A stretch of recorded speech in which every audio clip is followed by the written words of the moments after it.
Byampuna General Museveni Nigeria UPDF abavuddeyo ne beetondera banna abafamily ba Zebra Mando SSenyange olw'okutta omuntu waabwe gwe batta.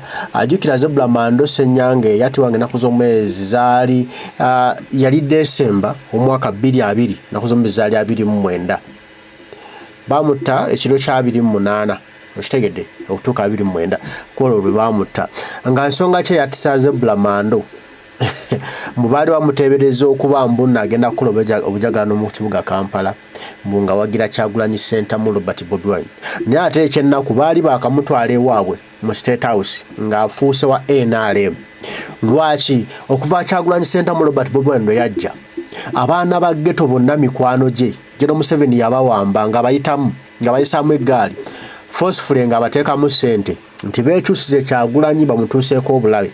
Era waliwo olukola lutegeereza lwali lufulumye nga lugalaga nti Zebra Mando SSenyange mbu baali bamuguze ne ashbag kato nga ye yamutwala mu State House nga baali bamuguze bagende batuuse obulabe ku Kyagulanyi afune abavubuka ba ghetto abo bajje bakwate Kyagulanyi bengubi bamuttire mu miguwa bagambe nti aba ghetto people power gyabadde yewaana ye mwetidde.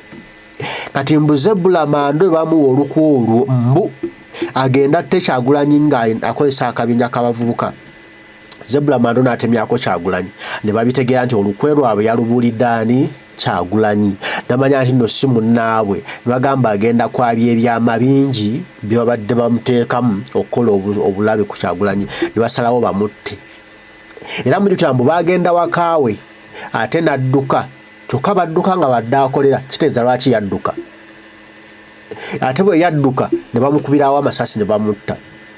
General Museveni n'agamba mbu yali nsobi kyogala nti gwe buli gwe musanga bamukube masasi kati wali n'avuddeyo ne yeetonda n'agamba mbu yali nsobi bamusonyiwe mbu akimanyi okutta omuntu si kirungi si kya buntu mbu era n'okuliwa tekirina nnyo makulu kuba obulamu bw'omuntu tosobola kubuzzawo kituufu kyenzikizanya nakyo obulamu bw'omuntu tebuddawo naye mugenda kuba nga mututta nga mwetonda first kill him then mwetonde mumunatta bannayuganda pakadi.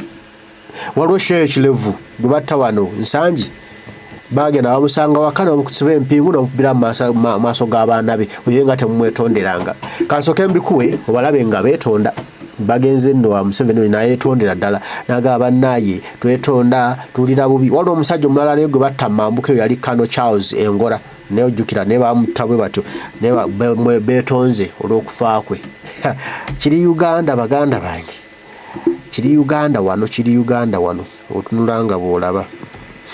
How wonderful. Excellency, allow me to start with the family of the late Colonel Charles Okello, whom we knew very well. I think that word is enough. We knew him very well, but on that fateful day, he was shot and killed by one of our soldiers, Private Wilson Sabit, under very unclear motives.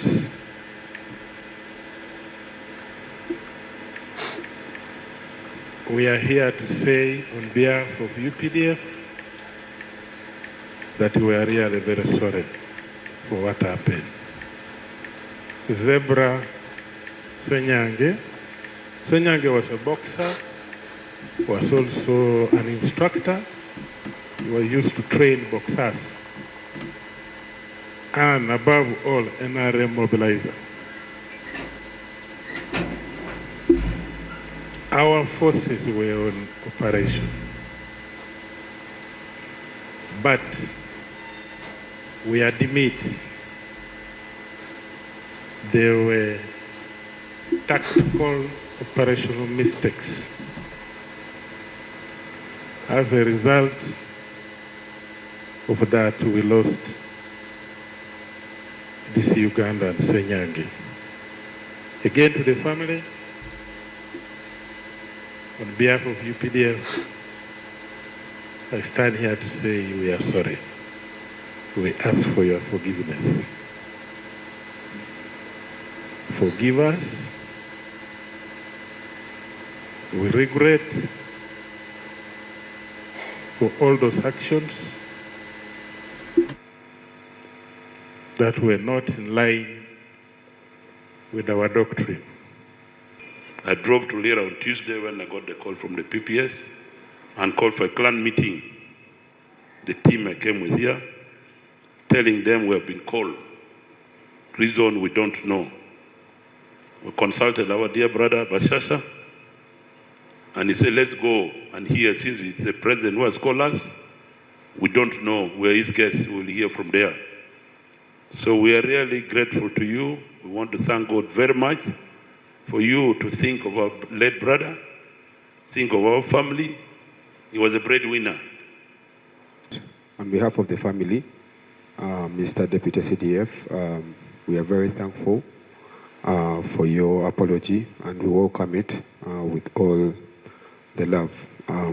Although we cannot forget what happened, or the incidents that happened on the 29th of December 2020, we can forgive, and even right now, kind of shivering for this kind of occasion that has happened here.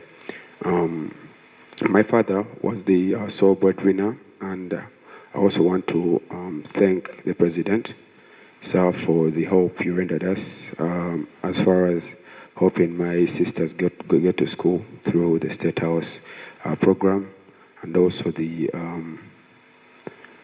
help that you sent over to my mom over 2021 and 2022. It really helped a lot, because we are really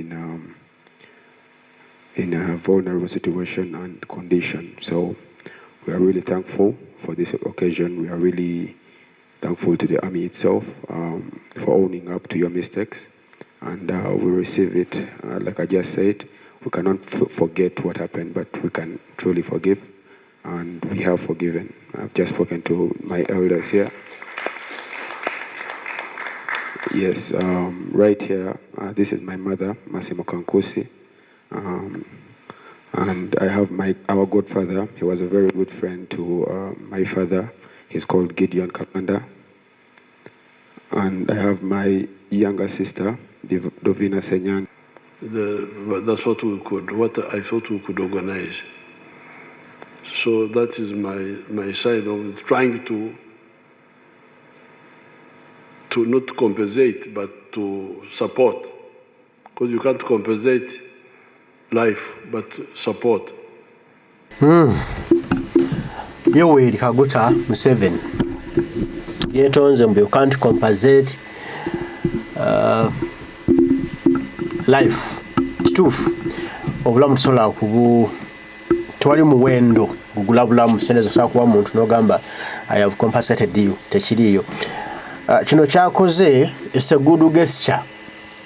Ne lwaki akikola kati jjuka litwali mu 2-2 okitegedde Zebra we yattibwa Mando bamuta kulemesa Kyagulanyi kujjako gavumenti ya General Museveni, meaning bamuta for the cause Museveni nga ayagala kusigala mu ntebe nekituukirira n'agisigalamu. Kati tuli mu mwaka gwa 2024 tugenda mu 2025 soon tugenda kuba tudda mu kulonda. Kati lwaki akola ebintu bino kati okusiiga ekifaananyi nti I'm human I'm human munsonyiwe byansobako naye nga binaakusobako paka ddi papa, binaakusobako paka ddi blow. Abantu abandi bangi bali mu makomera bikusobako, bangi batulugunyizibwa bikusobako, bangi battiddwa bikusobako. Sabanga bali bavuddeyo ne beetonda ne bakkiriza okutta muganda waffe ono gwe twazike Masaka yani Wanupu yafiirawo e Busega emmotoka y'amagye gwe yakoona linnya liganye okukomawo batayi Senteza bamutta si yankube beetonda ne bakuba muganda waffe ali mu Amerika yagenda kujjanjabwa bamusala omutwe ffenna gwe tumanyi obulungi Miracle Kasirye yali mu cameraman wa President Kyagulanyi nga ali ku mmotoka n'akuba ekyasi wano. Siyakobe beetonze ensonga eyo n'ate nga n'obutambi obuli bulaga nga poliisi yeekuba.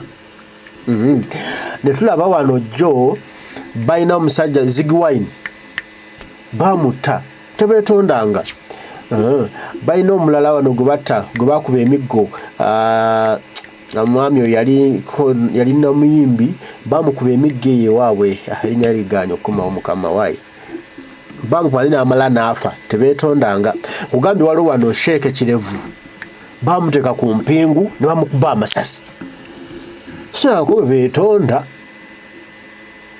bannayuganda bangi abattibwa wano mu 2022 debakwatira Kyagulanyi batta abantu 19 batta abantu mu gwe 11 abantu basoba mu 100 Jeno Museveni n'akyadimitinga nti babatta nesobola ko bayise famire z'abantu abo kuzeetondera na kuweerera abaana baabwe nga bwaweerera abaSsenyange Zebra lwaki kubanga byanjawulo nti ono ebbaali olwo bamaze omulukuruutinga ng'afuuse waabwe kati bwe yasomola ebyama ne bamutta ate nga famire yali nabadde wa NRM kati nga they are paying for that little ne ate nga bamutta ne ate nga abataali ba NRM bo tebabayita kubeetondera mujjukira Kamiyati yali nnyo ku mimwa gy'abantu yali just mwana ng'atambuza mmere mukyala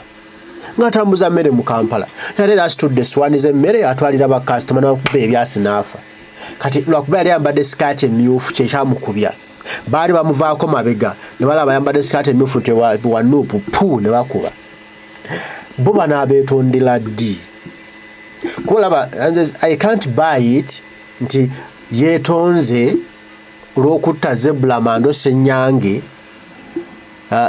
ne Kano Charles Engola ababiri nga balina abantu bebatira mu lubiri lw'omusinga babakuba amasasi ne babookya n'okubookya bo baali bazizza gwaki ajja kugamba mbu baali bayeekera